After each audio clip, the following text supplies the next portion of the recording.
Our data shows that the traditional forms of payment are becoming less relevant for today's customers. By offering the alternative forms of payment, you're providing the form of payment that the customer wants to use in the channel that they want to use it.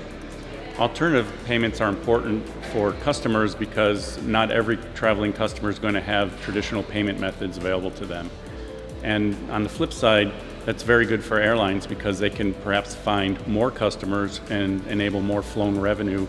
And also, in general, alternative payment brands are cheaper to accept. So both sides of the equation are going to benefit by the use of alternative forms of payment.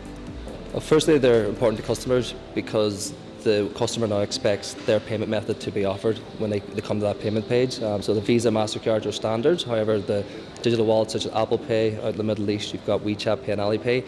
If that's not there for the customer, there's frustration immediately.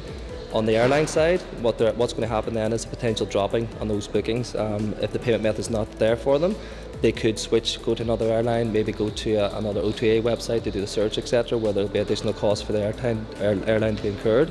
So having that piece perfect for the customer and the airline side is critical to finish the transactions. So again, it goes back to choice. Airlines should offer the traveling customer choice, and maybe there are some bigger alternative brands that are out there, but not every traveler is going to have access to them, or they might not want to use them. So I think really if you can meet your customers' demand for the type of payment they want, you're going to probably get more flown revenue, more flying customers. While Google and Apple Pay are dominant forms of payment around the world, a lot of local markets really use other types of payments for their specific markets.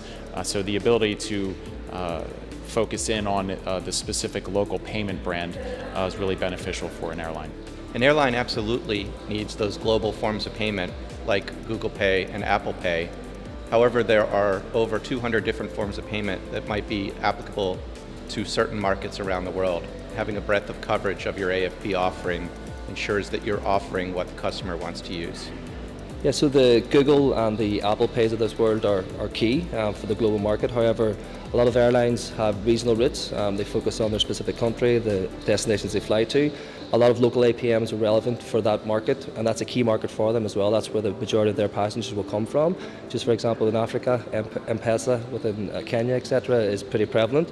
Again, you need to offer the payment methods that are relevant to that specific market. Again, the global ones like your Apple Pay and Google Pay are there as well, but not having that local one will cause frustration to the customer, and again, potential drop bookings for the payment flow. Google and Apple Pay are still, while they're the most widely used and they're used a lot in everyday transactions, a lot of the time they still have a credit card or some sort of card on the back end of it. There's lots of parts of the world where there are different forms of payment that are used. So alternative forms of payment can also include bank transfers or cash-based systems, and a lot of populations like boletos in Brazil or bank transfers in Germany are just the norm. So this, in order to maximize your load factors and maximize the use of your direct channels, providing these will only improve the experience for your customers.